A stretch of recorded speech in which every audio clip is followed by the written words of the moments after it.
Howell, you've been working in Switzerland for quite a few years. Neutrality and pragmatism, of course, has been the personalities of the Swiss for a long time. How much do you think that is likely to help or have been helping Swiss relations with China from your observation? Well, I think those are always very good virtues. And I think I would also say that what's really special about it, of course, is that such a small country as Switzerland, yet one that I think is quite innovative and very receptive to the ideas and certainly to the opportunities, as you point out, being pragmatic. I think that's really at the essence. I think there's a great spirit in Switzerland, and it's a spirit that we also in Davos speak of as the Davos spirit, where we're very welcoming and receptive, and I think it's reciprocated. Right. This time, likely, innovative strategic partnership. Mr. Zhang, a lot of beautiful words over there, China and Switzerland. Exactly, what does that mean?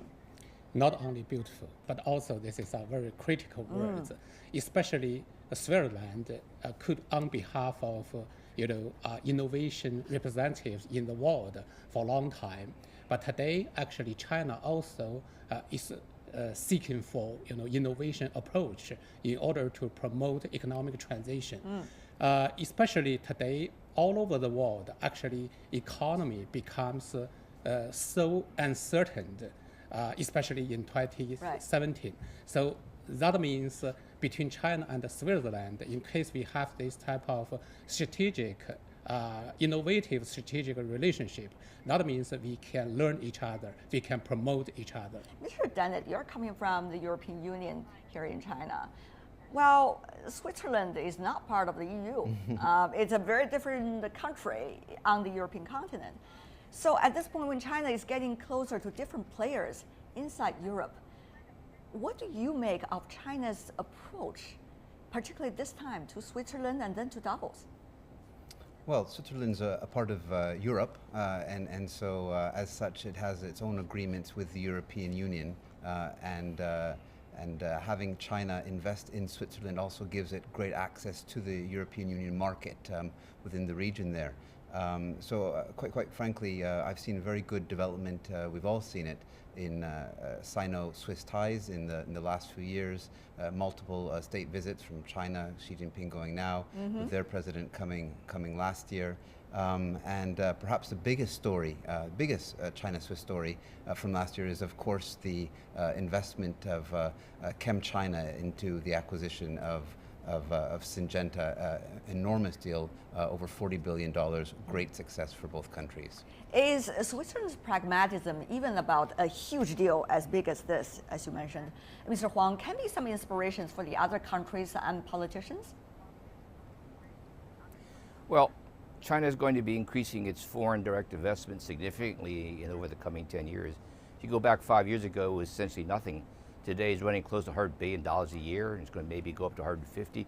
So a lot of it is going to go, and it's going to go to Europe, it's going to go to the United States, it's going to go to other countries. So those countries which have what I would call the strongest collaborative relationships with China and can benefit from this flow, these are policies to be supported. I think the presence in Davos is symbolic of this effort. Davos World Economic Forum has been the launching pad, some say, of ideas and thoughts related to globalization, but black swans, we have many of them last year. Is Davos still as attractive as it used to be? The reality is there's more uncertainty in the world, as you expressed with the notion that there's these black swans. But behind that is really the fact that we're much more interdependent, interconnected than we've ever been in history. And I think Davos is one place the world needs more platforms where people can come together from various backgrounds to really work together towards shared and common interests. You mentioned at the beginning of the show around pragmatism and innovation. That's what really Davos does enable. It enables people with new ideas to come together and practically match up with those that they need to work together to advance the global public interest. Mr. Huang, though, when we talk about leadership, which is this year's theme, responsive and responsible, there's one leadership of the world that is missing, that is the United States. Only those that are still in the office for 1 or 2 days, Vice President, for example, of the United States or Secretary of State is going to attend Davos World Economic Forum. Your country is going to be busy with the inauguration. So what about that leadership? I think there are a lot of concerns globally as well as in the United States, in terms of how the new president is going to change or alter globalization issues, policies at home, its foreign security issues. I think these will be questions that will come up in Davos, and it's very logical to do so. I think the theme of the Davos conference, dealing with responsiveness and responsibility, reflects a general concern that globally there are concerns about the neglected middle class, concerns about inequality, there's tensions, and these are reflective of activities in the Middle East, in Europe, in Asia, in the United States. I think in this particular moment in time, Davos is well placed, in fact, to address many of these concerns. Earlier, we've also spoken to the U.S. ambassador to China, the current one, of course, Max Baucus. Let's listen in on what he said at President Xi's Davos trip. I'm also impressed that President Xi's going to Davos. And at Davos, he's going to talk about China's global responsibilities. I think it's very smart to do that. Max Baucus, that's the current U.S. ambassador to China, but he is packing up on his way going home. Mr. Zhang, interesting thing, isn't it? Is China over there at the Davos World Economic Forum the base, some say, for globalization to make a statement? Yeah, actually from Chinese side, I think that the voice is very clear. We think that globalization will be promoted continually, even if after Brexit phenomenon, Trump elected. And I think that this time, actually, from China's top leaders, he will illustrate China's viewpoints on globalization officially. Meanwhile, actually, he also will introduce China's, our consideration on both the world's economy and China's economy, and how they impact each other, and how to produce new solutions for world economy in the future. Especially, I like to say that given that Western countries provided uncertainties for world economy, but this time I do believe that Chinese leaders will provide certainties for the world economy. Really? Is China that capable? Yeah, because today China is the biggest contributor to world economic growth. Also, I do believe that China is more qualified to be a leader for world economy. Well, Mr. Howell, I want to go to you for this before I go to the other panelists. That is, it seems that World Economic Forum in Davos has long recognized the potential of China. After all, you have only one summer Davos, and that is in China for quite a few years already, more than 10 years, in fact. But what do you see, from a foreign's perspective? China, the United States, is that likely to be one versus the other? Can international organizations like Davos going to play one against the other? Or what is likely to be the role of these two countries in the future in terms of building a better world? I think it's fairly obvious that the world would benefit from two important powers like China and the United States to have a collaborative and cooperative relationship. There could be no downside to that. And I think that's really what the expectation is and what we hope to promote in Davos at the annual meeting. Really, there's no other option. I think the expectation, and this may be the challenge, is can it live up to the world's expectation that's on those two great countries? But I do think that there's only upside if they can work and collaborate on so many global issues. There's just lots of work to be done. If the two can work together and advance on them, the world will be a much better place for sure. Right point over there. Many would say, Mr. Huang, it is shallow if we only think about the two countries' relations, one toward the other. But rather, there's a general trend that we should really debate here. The question is, what is the general trend? Is the black swan going to be the general trend?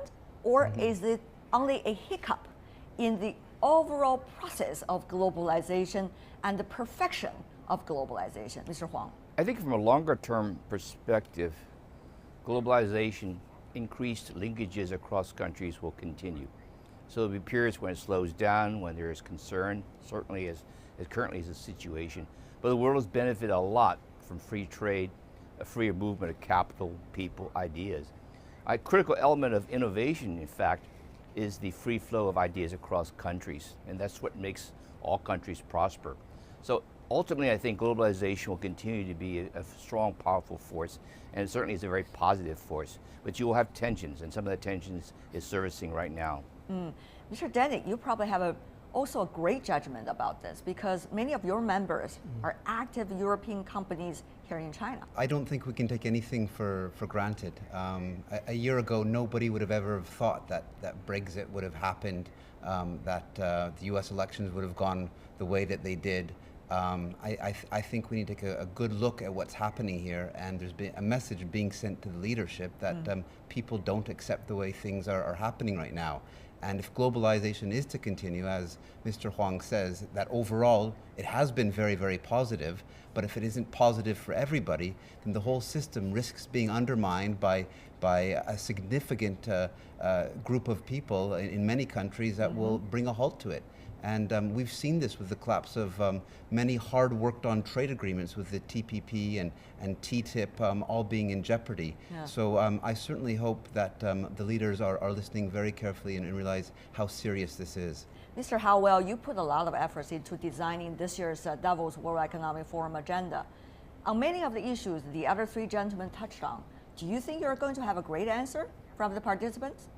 I think first you have to have their attention, and I think this panel has really nailed it. I mean, there's some structural issues that have been long-standing related to income inequality, but we also see the opportunities, and the point I think that's key is that knowledge knows no boundaries, and there will be more innovation. The challenge there, though, with the technology is that will those advancements, what we frame in the World Economic Forum as the fourth industrial revolution, will that exacerbate the income inequality? Will it lead to bigger skill gaps, or will it be able to help in the convergence and actually address those gaps at the moment? And this is where I think we have to endeavor. We have to make sure that this innovation is truly inclusive, and that these innovations are certainly much more human-centered in their orientation and design. I think that's key, and I hope that's on the top of the minds of people in Davos at the annual meeting. Sometimes when you want to adjust the system, the speed goes down. At this point, the economy is already slowing down to a big chunk. Can the world afford, at this point, to do this massive adjustment? Certainly, we know that when times and growth rates are higher, I think the appetite for change and these transitions are made easier. When growth slows down, it's very difficult, and the structural nature. I would also just point out one thing related to this technology advancement. Most jobs that if you sort of look forward, and if I have children, I don't see trade as the threat to their future. I'm more concerned about will they have the skill sets that'll match up with what the economy needs, in part because of the technology and the advancements that are happening. And I think that's the other point we have to get. We may be looking too far in the rearview mirror and not looking enough forward with regard to where the world is going versus where it's been. Interesting. Looking backward, looking forward, which part should we do more at this point? Of course, I think that we should learn a lot from the past, but meanwhile, we have to look forward. We have to do something.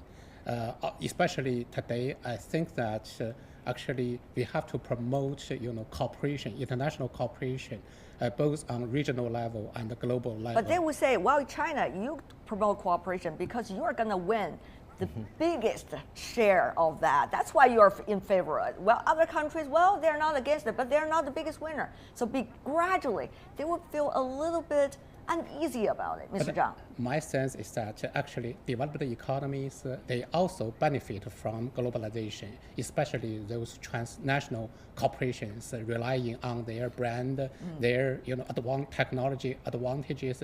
Actually, they benefit a lot.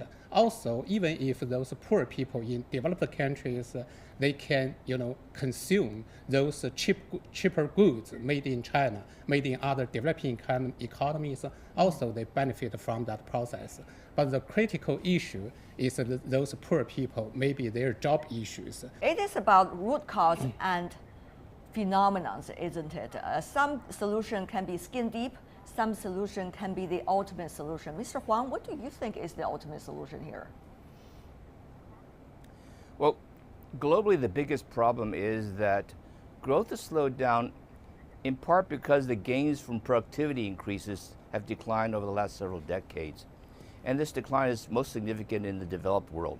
And it's part of the reasons why I think the middle class in the developed world will feel left behind. So I think one of the key challenges in the future is how you actually can share knowledge, share transfer of technology, increase productivity so that everybody's incomes are being uplifted. Now, trade can play a role in this process. I think there's a false dichotomy. Everyone thinks that you only gain from trade from exporting.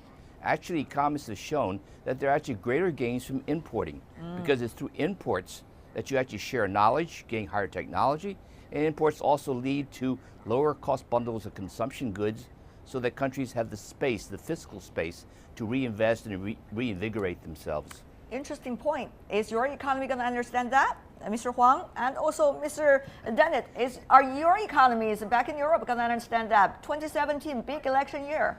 For the general public, it's very hard for them to understand the benefits from trade because they see job loss. They don't see the benefits from increased volumes of goods, lower cost goods, the sharing of knowledge. And that's, I think, a very difficult challenge for political leaders.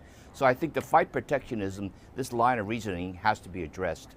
Well, are leaders going to do more protectionism, or are they going to fight against protectionism?